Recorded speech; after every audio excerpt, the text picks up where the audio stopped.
Hello, Izumi Nation. It has been entirely too long, because 2016 was a dumpster fire of a year. If I'm gonna be honest.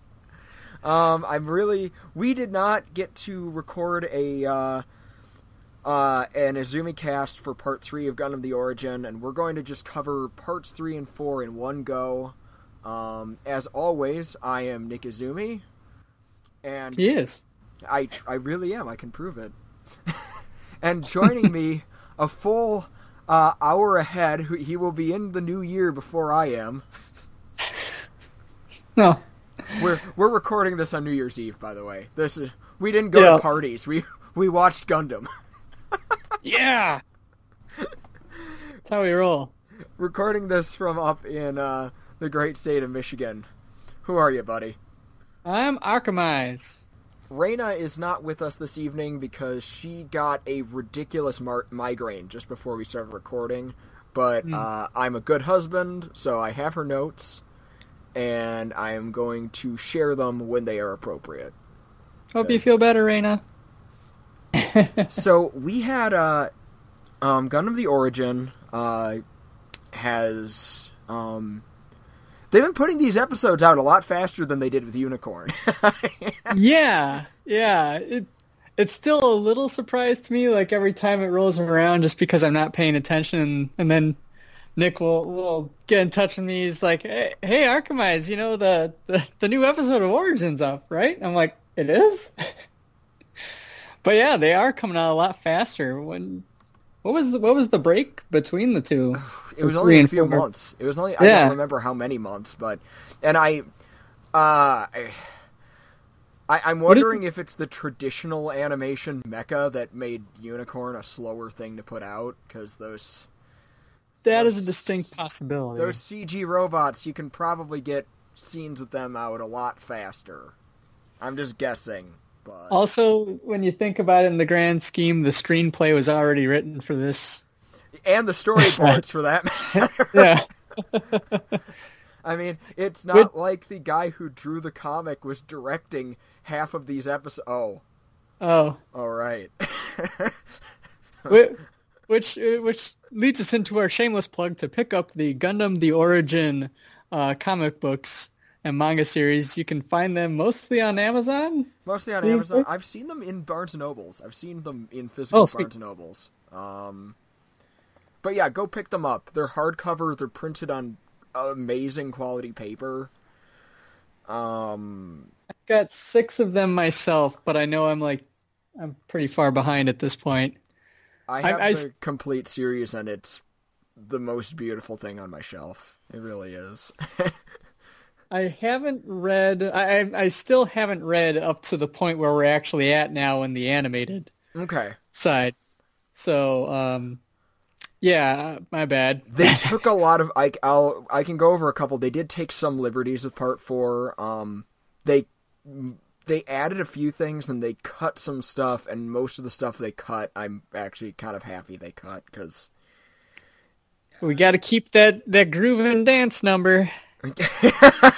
Okay, that was admittedly questionable. But yeah, should we start back with the 3 before we jump into 4? Yeah, let's talk about Part 3. Quick overview. What happened to Char at the Zeon Academy? How did he how did his relationship with Garma start? And how abusive was it from day one? All these questions and more are explored. Yes. That was great. Yeah, I kind of have my play-by-play notes, but we can really sum it up with, Char, after taking on the identity of Char. Mm-hmm. I forget, did that happen right at the beginning of 3 or the end of 2? Remember, it would... I went back and I re-listened to our episode, and that actually goes back to something we said in Part 2, was that we were really frustrated with where 2 ended, because 2 ended with a slavishly reanimated version of the scene where Casval leaves Artesia, Texas colony, and we were saying how dramatically it would have flowed better to continue on into where part 3 starts, which is Casval betraying Char Aznable and taking his name. Yeah. Which is a fun scene too, because it's like they're at the spaceport. Yeah, they're at the spaceport. And he like gets him to go into the bathroom with him and change clothes, and there was like mix up on their papers. Mm-hmm. It was a delay.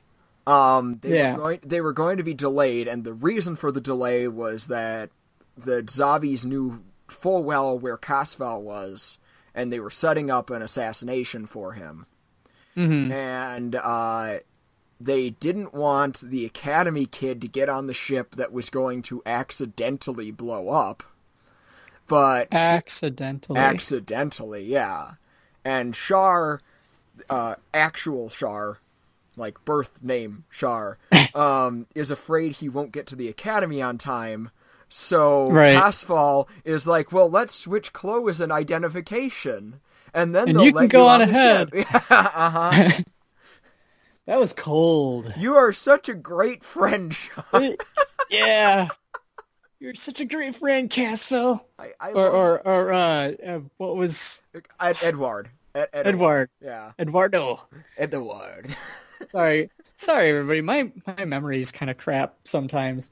That was really cold. I don't know if it'd be the first time in this kind of series up to this point.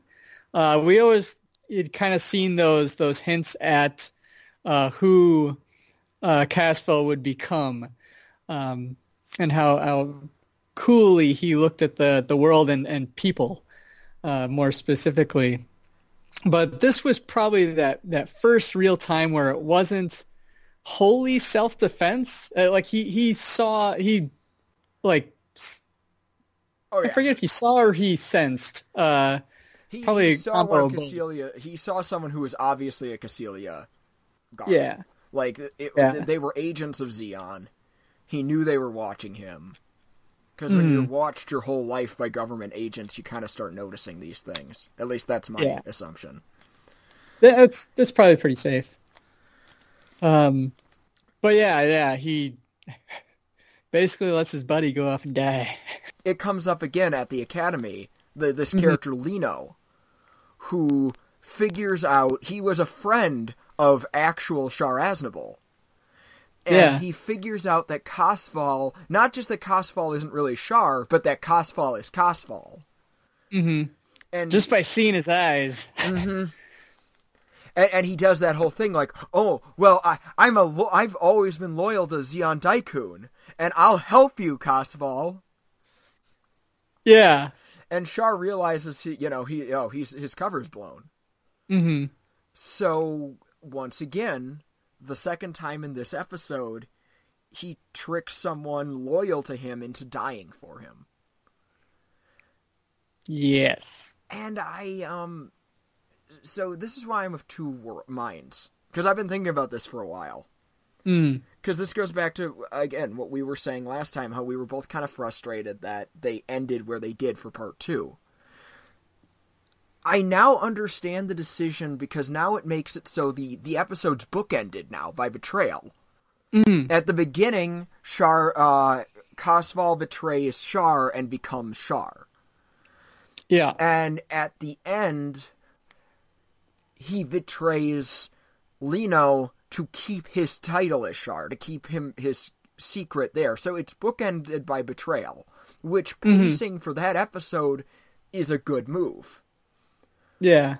But it doesn't change the fact that it means episode 2 ends kind of weak because it's a slavish reanimation of something that we already knew was going to happen.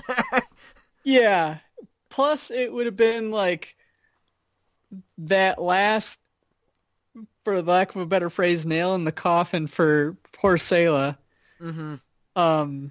Because, like, in that episode, in number 2, she found out that her mom died, her cat then died, her brother went away. Well, now she thinks he's dead. because an Eduardo Mas blew up in a shipping accident.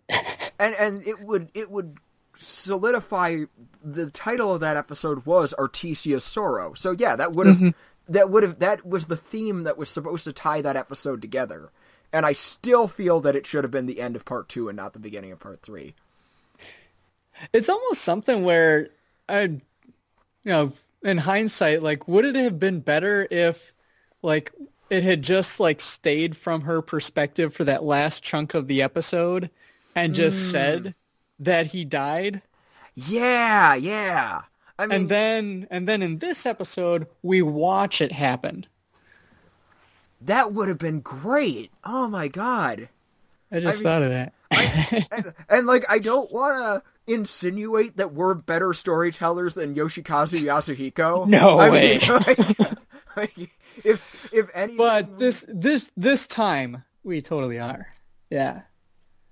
Like, I mean, in this particular instance, I disagree with what he did, but again, we are not going to try to insinuate that we are somehow superior to one of the gods of the industry, to put it subtly. Yeah.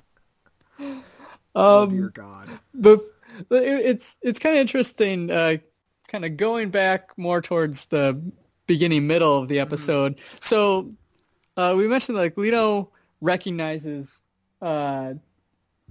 Casfell by the blues of his eyes, really. Mm-hmm. Like, that's the final thing that he's like, I know it's you. So, like, when Casfell first shows up to the academy as Char, he strolls in late mm-hmm. during a speech. Was Dozel or Giran giving the speech? Dozel. Was it? Or now it's been a while since I watched it too. Yeah. It was just kind of funny because I think it's in the recap. They only do the only part that they showed in the recap, though, was when Garma got called up to give the class speech because he was the head of the class as the son of the sovereign. But he strolls in there as Char now. We can probably just call him Char from now on. Let's to make things simple. Let's do that. Yeah, he strolls in there and he's got his aviators on, and just looks like so out of place. Mm-hmm. Or like everyone's giving him the stink eye on that. But I love, like, big part of why he wears the sunglasses is to mask his eyes. But I love his excuse because it ties into an old movie reference, and we'll see who gets it. So his excuse, because his one of the instructors, one of the Fedi instructors at this academy, like, calls him out on it. It's like, why are you wearing sunglasses? That's not regulation, blah blah blah. And he's like, I've got, like, doctor's permission. It's this. I got this solar radiation has done something to my eyes, so I have to wear this visor, these sunglasses. And so I had to stop back, and I'm like, so what you're saying is the sun shines on you 24 hours a day. Because he's just too cool. Well, he does wear his sunglasses in space, so he can. And at night. And at night. So he can hide the color of his eyes. Yes. But I just love that moment because it is one of those more ridiculous things because he is going around wearing these. It kind of alternates between the sunglasses and he has some goggles of some kind. Lino eventually gives him the goggles that are like the prototype for the goggles he wears with the mask, yeah. But yeah, so, like, he's already placing himself up for this iconic look, which many years down the road, when he loses his shirt sleeves, he will later adopt again so that no one recognizes who he is. Because if anime has taught us anything, you just need big sunglasses to hide your identity. Yeah. hey, it worked in Macross. Lin Minmay, literally the only living pop star, puts on sunglasses. And no one recognizes her. I think Cheryl pulls that crap too in Frontier. Oh yeah, she totally does. God, I love anime. Well, I suppose next, like, a big part of this is them spending time at the academy. So that's where he meets Garma. Baby Garma. Baby Garma. I don't remember. I should have pulled up who's playing him, because the actor who plays young Garma, like, nails the part just out of the park, honestly. Oh, yeah. He's so good. God, Shuichi Ikeda is great as young Char, too. Like, Ikeda is still one of the best. He really is, but... Which is really funny kind of saying that, just because, this is... What year? How many years is it now? 30? We're pushing... We're getting close to... We're pushing 40 at this point. We're almost up at 40. Yeah, we are... For when he originally voiced Char. And he can still do it when the guy's younger. It's really impressive. And like, I don't have as good an ear for the Japanese cast as Nick and Reina do, but they do a fantastic job. Mm-hmm. Even like a lot of the actors had to be recast because like the original Sayla died of lung cancer like in the early 2000s. Although she's played by Megumi Han, whose mother Keiko Han played the original Lala. So I think that's really cool. Yeah, that's it was Tetsuya Kakihara as Garma, and I know he's been in other things. Yeah, I'm such a professional as I look at the. Yeah, don't worry, I can keep it going. So like he's Natsu in Fairy Tail. Oh, okay. Yeah, weird. Oh boy. But so their relationship starts out as rather contentious because Char is there. No, he's not roommates yet because Char starts out as roommates with Lino. Yeah, he's just there and he's just kind of he comes off as stuck up. Mm-hmm. Oh, he also played and really arrogant. Yeah, he comes off as arrogant and obviously Garma, the son of the Sovereign, is supposed to be the big kid on campus. What's this guy doing here? What's this guy? Oh, is answering the questions and telling me when I'm wrong in front of the whole class. And playing basketball better than me. Playing basketball. In a long, drawn-out, beautifully animated basketball sequence. That was definitely there for the Fujo shippers. Well, as our buddy Gary tells us, the Fujo dollar is very strong. It is strong, and I mean, it's so painfully obvious that sports anime is so big right now. I mean, yeah. And I'm not taking a crap on Haikyuu or anything like that. Like, those are great shows. It's just, you know, that Fujo dollar is strong, and they did not want to miss out on it here. No. And it's very well animated. Mm-hmm. And sound designed. It really is a well done sequence. Like, I'm not even saying that like facetiously. It is a legitimately really well animated, really well audio engineered sequence. And like that goes to all of these Origin episodes. Like in the grand scheme, like, and we've said this about the manga. The manga is just gorgeous. Mm-hmm.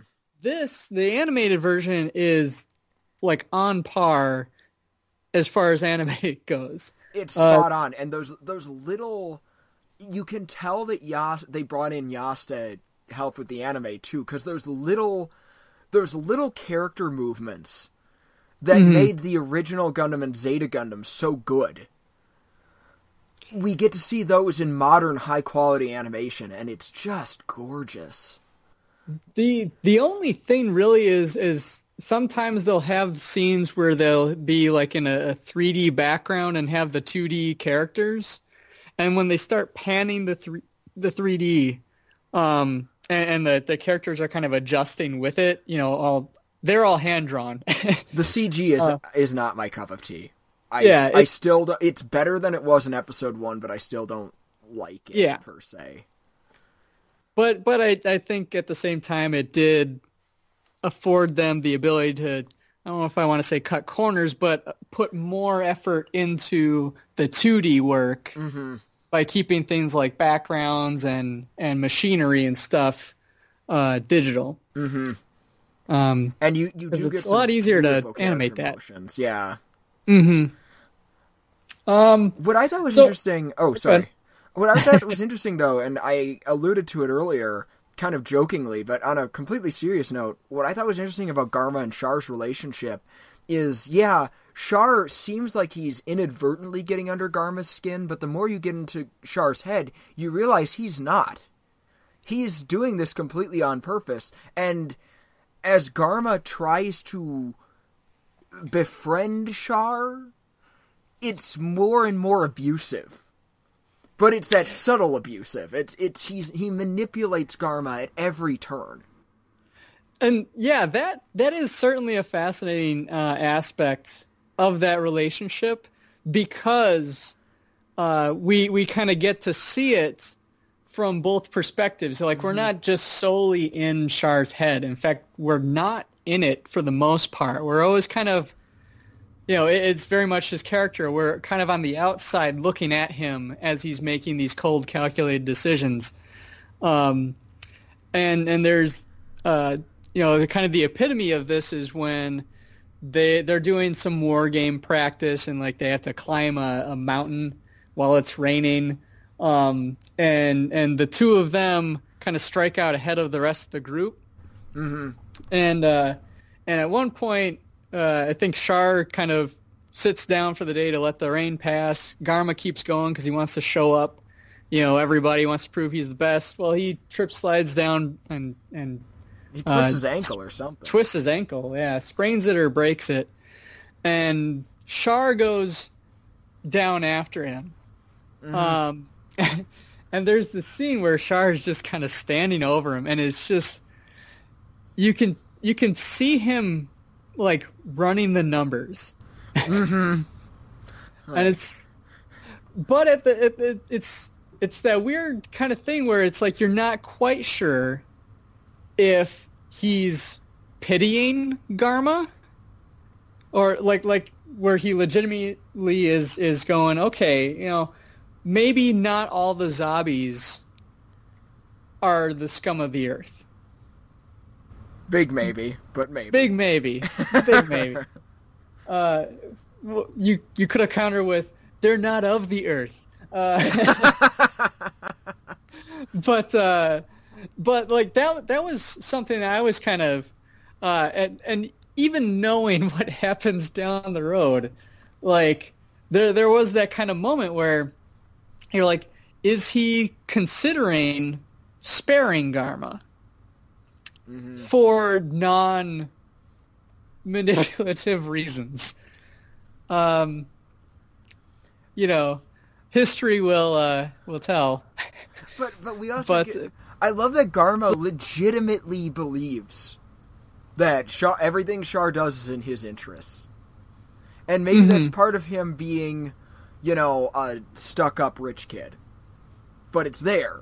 Yeah. It's like he legitimately believes in this. Because, like, up to that point, it'd been kind of contentious where Char, like, almost literally did not care about him, or, like, even give him that space of, like, I'm mad when you're in the room. He just ignores him completely. Mm-hmm. And so, like, so much of this is Garma trying to, like, assert his existence. Senpai, notice me! Over this guy that's showing him up, that's doing better. And so in this scene in particular, when Char comes after him, and then he sets up a little makeshift tent, and gets a splint and everything to help fix his leg, and just kind of sticks with him. And Garma gets to do a little, like, it's tough. It's a hard knock life being a zombie heir. You don't know how hard it is to be the richest person here. But yeah, so like that was a really great scene. Yeah.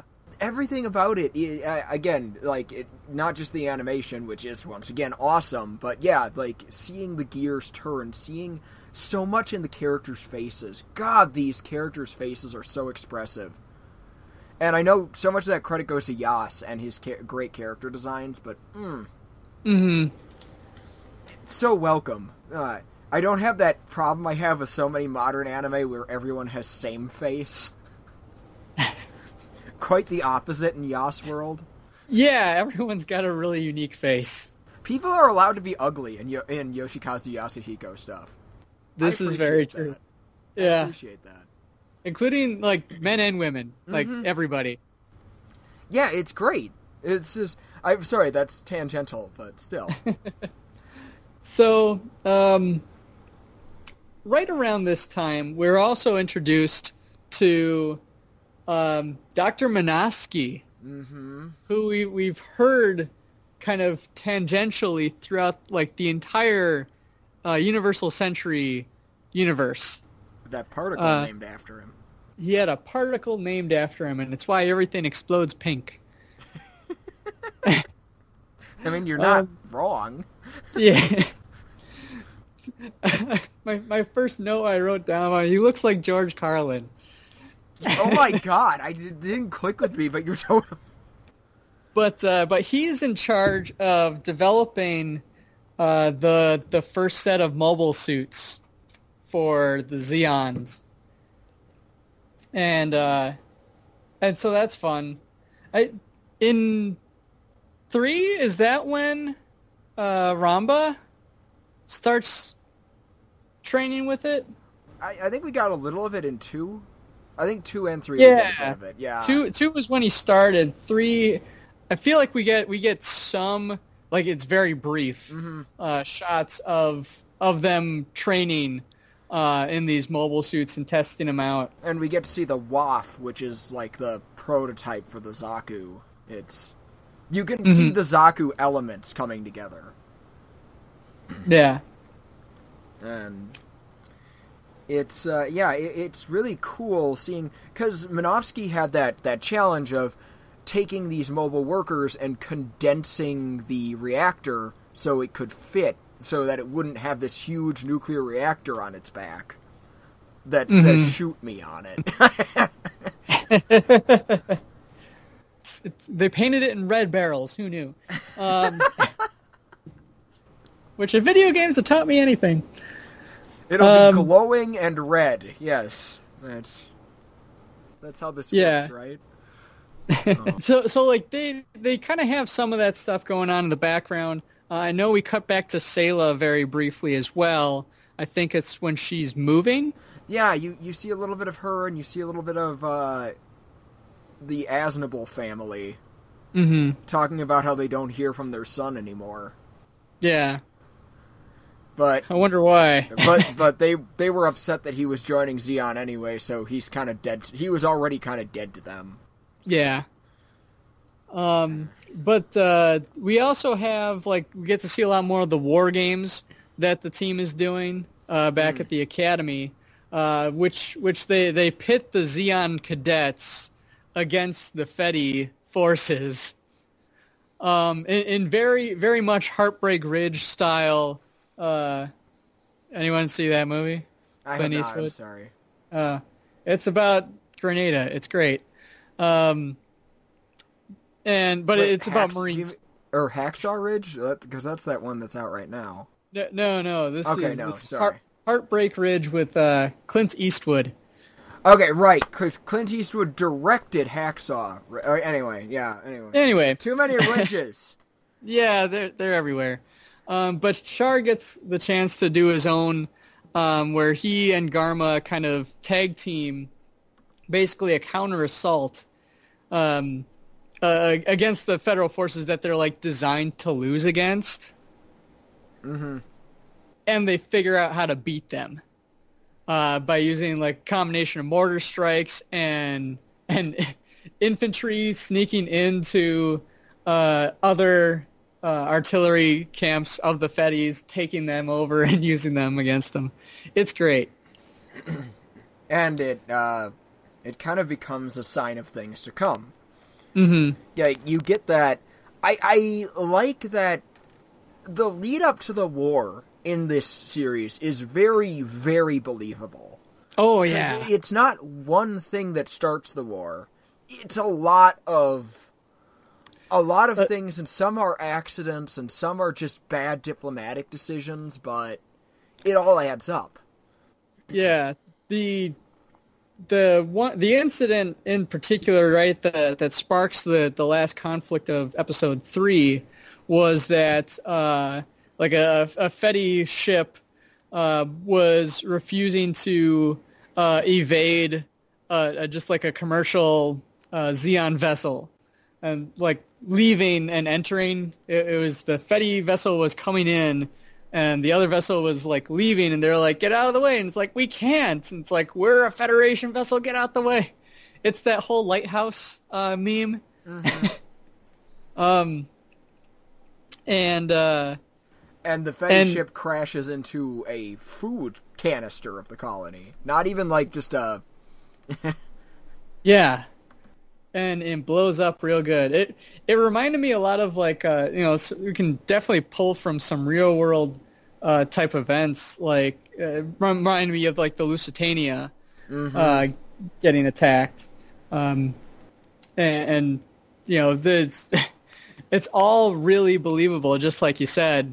And it's these kind of death by a thousand cuts, like build up to it, where it's just these little acts of aggression of this one people forcing their will on somebody else and treating them as second class.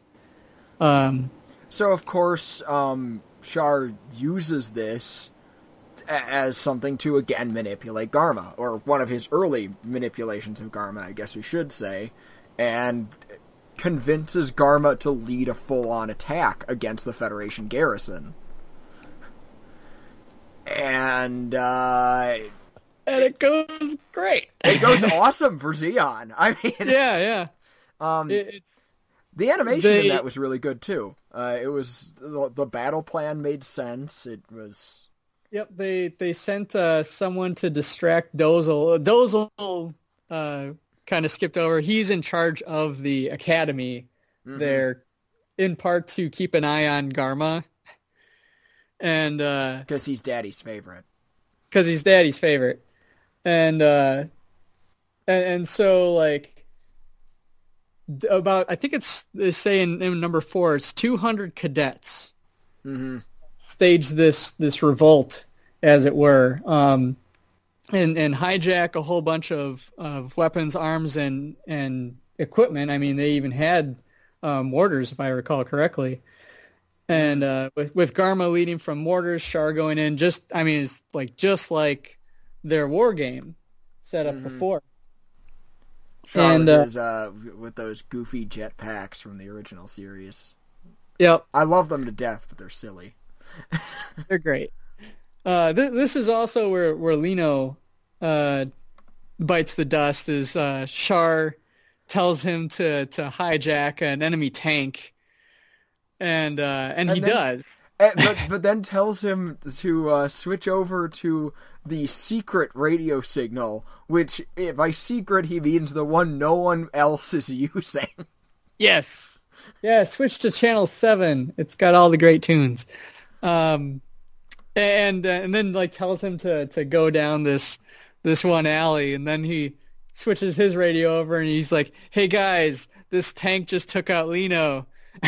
Avenge Lino. Avenge Lino. So in order to avenge Lino, they murder Lino. Yeah, with a little squad of 5 guys with rocket launchers. Lino dies screaming Char's name. It's great. Well, he dies screaming Casval's name anyway. Oh, yeah. And that, which is also great, because Casval's just like, or Char's just like, I don't know who that is. That's not me anymore. Yeah, it's great. So, like, by the end of this, they've taken out and forced the Federation garrison there to surrender. And that's kind of where the episode leaves off. It's a very big military victory. I mean, yeah. But that's the thing, is that they weren't officially at war, so that's... Now tensions are increased by a zillion-fold. We'll just put it politely.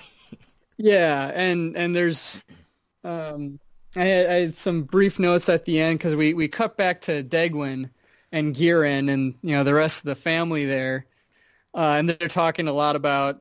I think Giran was like, yeah, and Degwin's like, well, they're just gonna kind of keep Garma hostage now, unless we do something. Mm-hmm. So there's a lot of that coming to a head, and we see it, fully in the next episode here.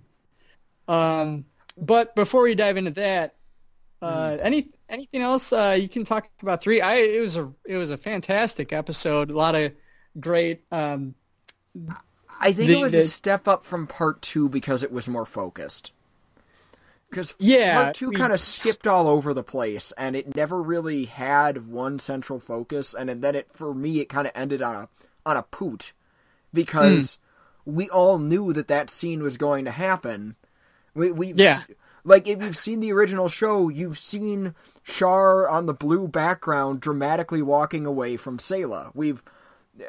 It's in one of the first episodes, and I'm not going to say this phrase again, but yes, they slavishly reanimated it. It's literally the same scene, even the same music. So there's, it just wasn't that exciting a way to close things out. Mm-hmm.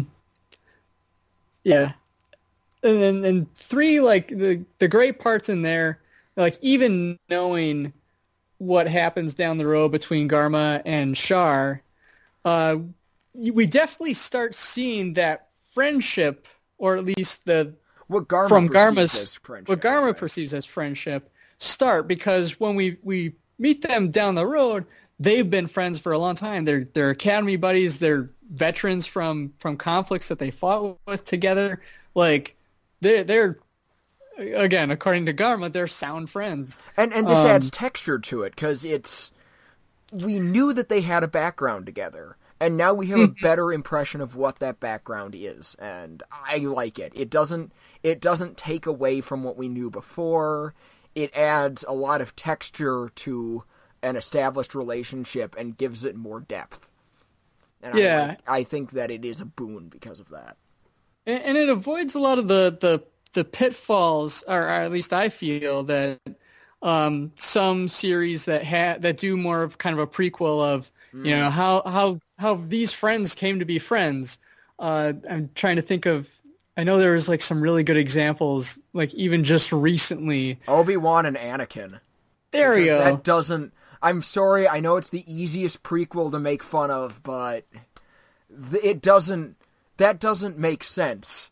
Anakin, at no point does it seem like he even kind of likes Obi-Wan. It's just, he's just always complaining about him. Yeah, he's always complaining about him behind his back until he finally fights him to the death. Like, obviously it doesn't quite characterize this relationship, but like that's kind of what I'm getting at is when series go back and do prequels and try to tell the story of characters who are supposed to have this like great relationship at some point. A lot of writers, I think, struggle. And Transformers Prime, to an extent, we don't get the flashback of it, but in season 2 of Transformers Prime, not to go on too much of a tangent, but I know you're familiar with this one, Arcemise, but for people who aren't familiar with it, in season 2 of Transformers Prime, Optimus Prime loses his memory, and he reverts back to when he was Orion Pax, before the war started, when he was still friends with Megatronus, who became Megatron. But the way that they portray it in the show was heartbreaking for me, personally, because they really play it that Megatron has always been manipulating Orion Pax, and they were never really friends, and Megatron has just always been this awful person. And I just so much more like that narrative that at one point Megatron might not have been a total dirtbag. At some point he had a good point. Like, Sorry, continue. Yeah. No, I was just going to say that he had something that Optimus could get behind, or Orion. Yeah, because they were politically on the same side for a while, and I like that idea that at one point that they were two very good friends with the same ideals, and then just something happened. Mm-hmm. And I don't know what. And if anything, that is the Transformers story I would love to see. Yeah. Totally not totally off base, but you know what I mean. Like, it'd be so easy to take away, like, what they did there, and they don't do that here. Where, like, if Orion was always suspicious. Mm-hmm. Megatron, what are you up to? Anyway, so yeah, I think we kind of covered it. It's just that I think this is an example where they really succeeded in driving home that relationship that can, like, you could see going on to the original 1979, like that they could bookend together and it would be the same. And there's another which is great example of this we'll get to later, but I want to talk about the other OVA before we get to that. Sure. Part 3 was solid. I really liked it. So should we go into 4 then? So yeah, let's continue on this merry way to 4.